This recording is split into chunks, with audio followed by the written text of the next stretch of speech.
Ito mga idol, pag nabutas yan dito mga idol, yung sa City 100 yung mga idol, ay wag nyong hayaan na patakbuhin na may butas dito mga idol, kasi yung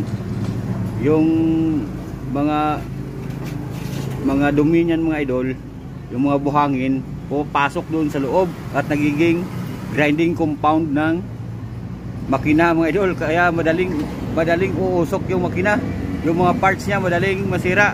Ayan, tingnan natin mamaya mga idol kung gaano ka dumi sa loob mga idol pag nabasag dito mga idol, dito pag nabasag dito. Ayan. Ayan, pag nabasag diyan, tingnan natin kung gaano kadumi doon sa loob mga idol.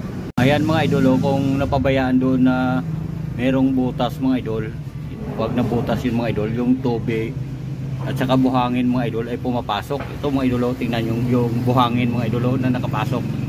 Ayan o. Yan yung buhangin na nakapasok mga idol. Yan, kaya huwag yung hayaan